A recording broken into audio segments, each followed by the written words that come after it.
scripture lesson this morning is from the Gospel according to Luke, the 14th chapter, verses 1 and 7 through 14.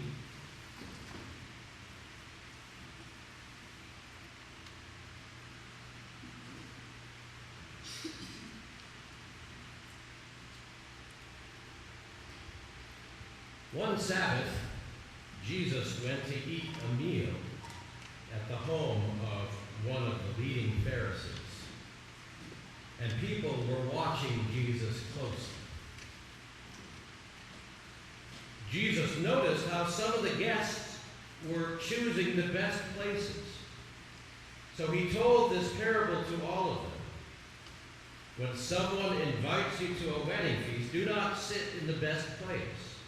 It could happen that someone more important than you has been invited, and your host, who invited both of you, would have to come and say to you, let him have his place.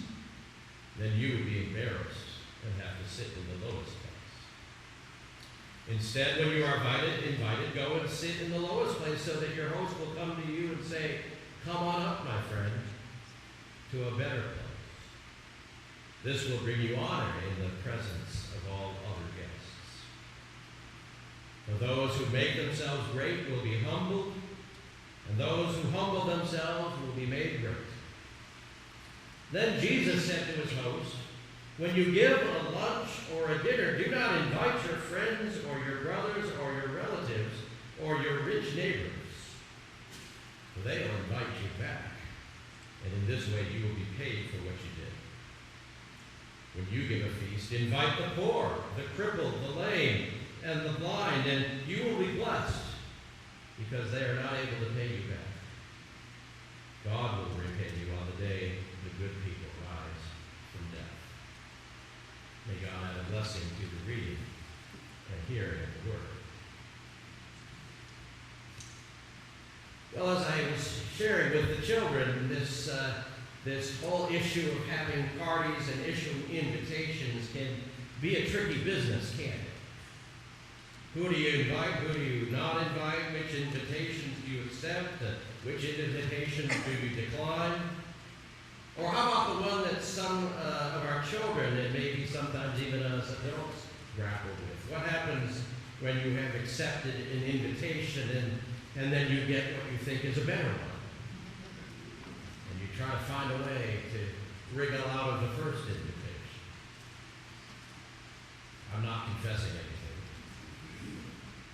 Or perhaps the worst one of all, as we shared with the children, that feeling we get when we find out that we weren't invited to an event that a friend is hosting.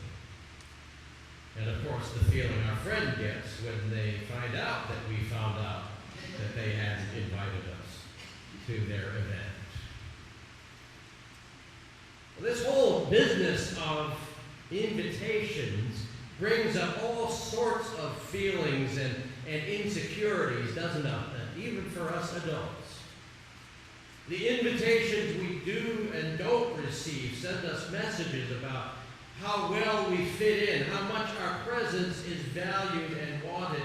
They tap right into some pretty basic needs and feelings. Our need to be included, to feel wanted, to feel like we matter and that we belong. I think that's part of what Jesus is getting at in his parable about dinner parties and his advice about who we should be sure to invite and include when we host one. But just a reminder, here is Jesus' advice for a successful dinner party. He says, when you give a feast, invite the poor, the crippled, the lame, and the blind. That's what he says. In other words, what Jesus is saying, another way to put it would be to say to invite the uninvited. Include the excluded.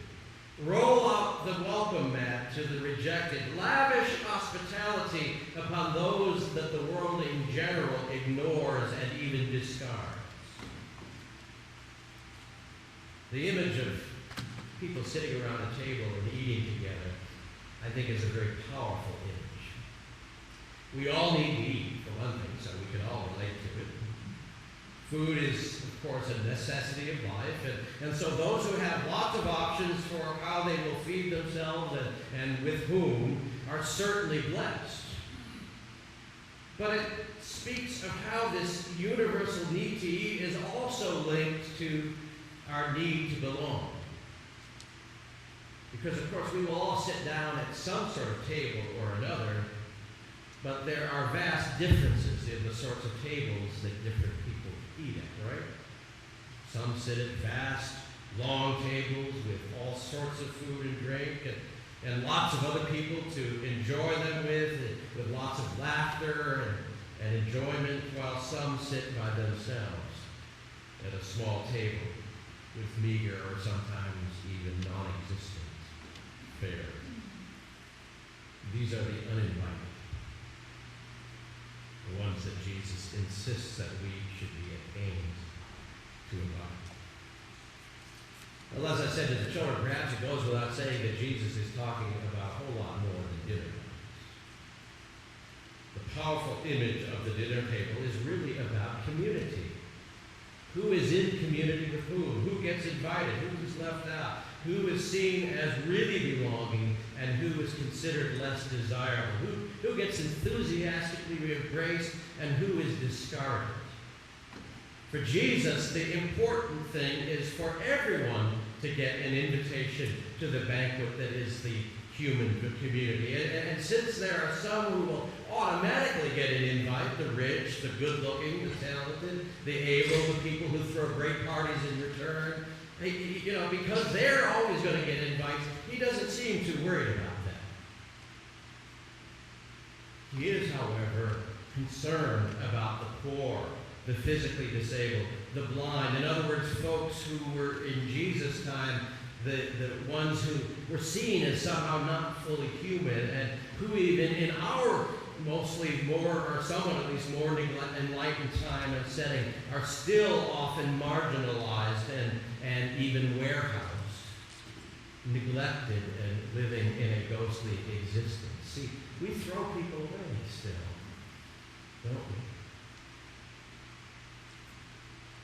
But Jesus is concerned about those folks. In today's parlance, you might say that Jesus is saying poor lives matter, or disabled lives matter. Left out people matter.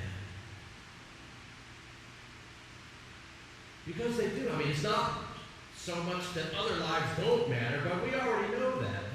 Those folks are already included. But when we understand that the human community is including all human beings, everyone who is made in the image of God, there is a real problem when we come to understand that there are people who are being excluded from the table, who aren't being invited to the table, whose humanity is seen as somehow less than the rest of everyone else's. And Jesus is naming that in his words about inviting the uninvited. In our time and place, just as in Jesus' time and place, there are still too many people who remain uninvited into full membership in the human family. I suspect there might be a few small among us, few numbers among us this morning who have an inkling of what it must be like to be among the uninvited. Like many of you, I've often had feelings of not fitting in and not being fully accepted by others.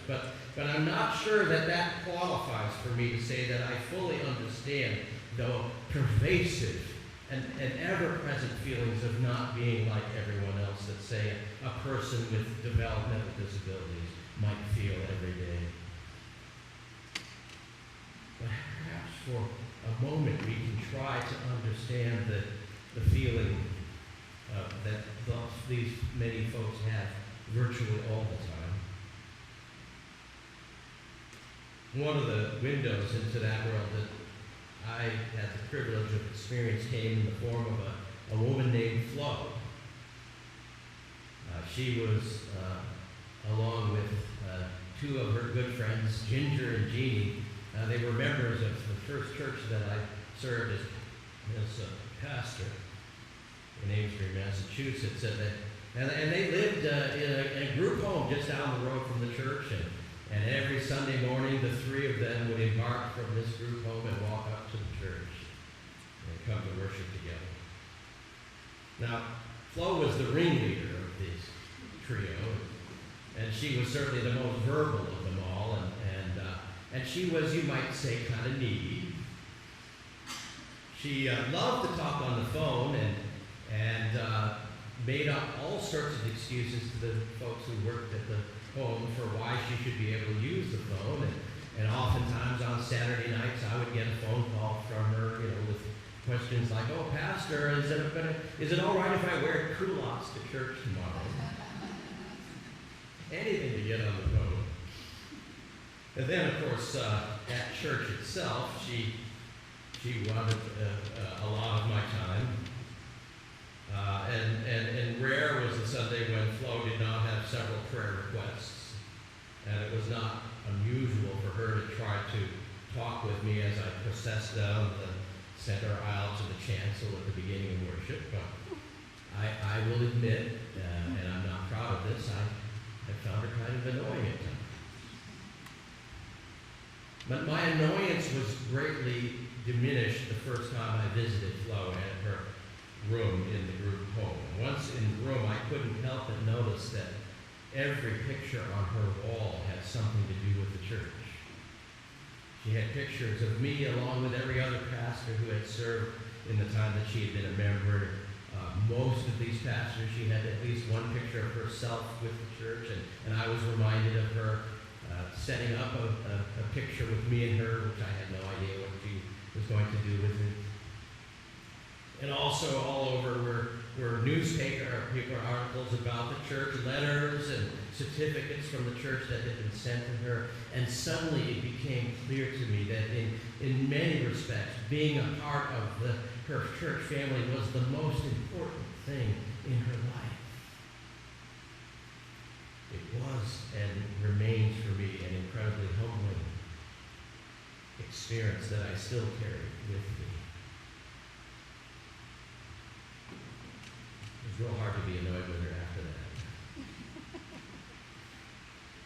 There was John Michael. Maybe some of you know John Michael. He lives here in Guilford. A young man who's both physically and intellectually disabled. I first became aware of John Michael through the Guilford High School Unified basketball team.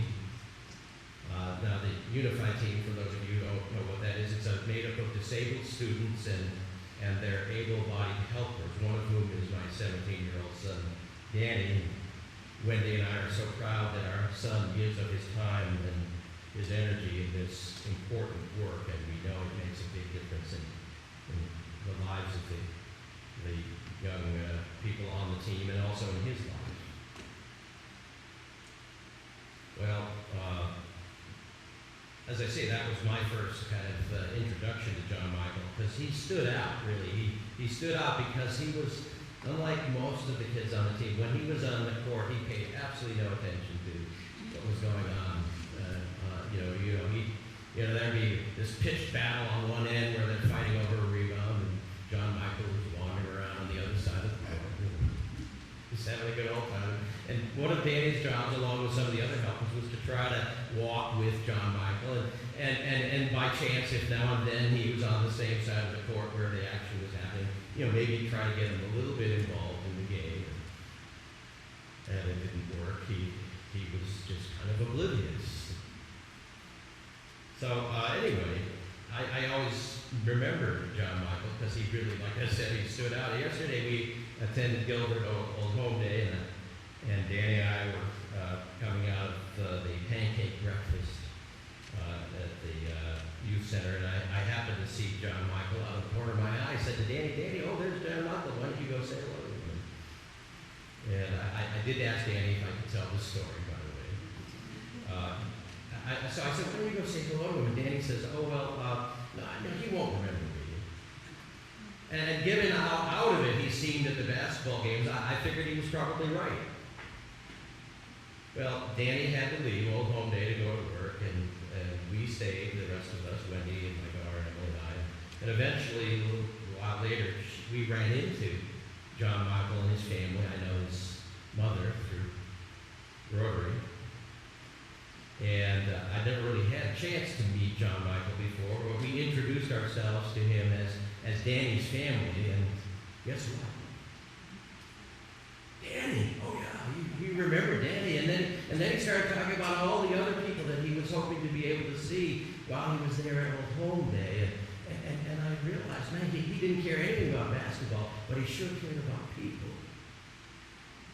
They were important to him, and being connected to people was important to him. Because he's a child of God and made in the image of God, and part of being made in the image of God means that we are relational beings. And John Michael, that was true of him. It's so easy for us to underestimate what people can do.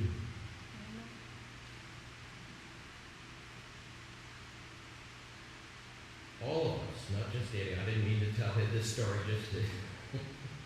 All of us. I did the same with him as he did. We need to understand that there are gifts that all of us can bring and appreciate it and value all of them. Let folks know that their gifts are appreciated. There's an organization, perhaps that some of you are familiar with, called Larch. It's an organization that creates a whole lot of different, they have communities all over the world, large communities. Now, these are intentional Christian communities where quote-unquote able folks live together with quote-unquote disabled folks. I don't like that terminology because all of us have our disabilities, right? Amen.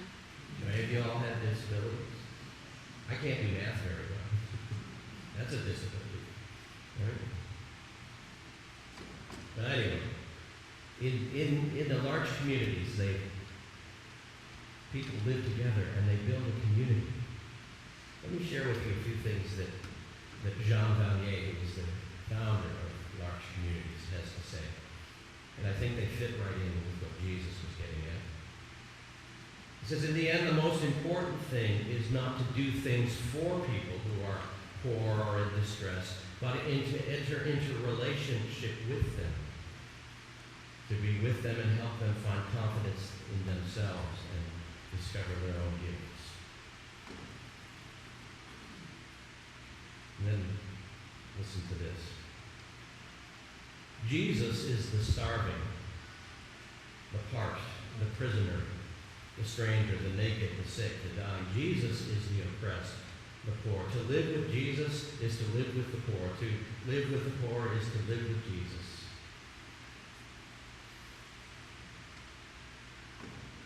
Sounds sort of like Matthew 25 to me, doesn't it? Do you know that passage? Where Jesus says when at the end of time, when everybody's being judged, and he says to some persons, he says, well, you come over to this side, because when I was hungry, you fed me. When I was sick, you visited me. When I was alone, you came and were my companion. And they say to him, well, when did we ever see you sick? Or when did we ever see you poor or hungry? And he says, when you do it to the least of these, my brothers and sisters, you do it to me. I guess what that means is that in the final analysis, if we don't invite everybody to the table, guess who we're not inviting? Jesus. So let me ask you to think as I close. Who are the uninvited in your life? Who is seated around your table and who isn't? Who are the uninvited in our church's life? Who's out here living in our community that we never see inside? Who isn't here?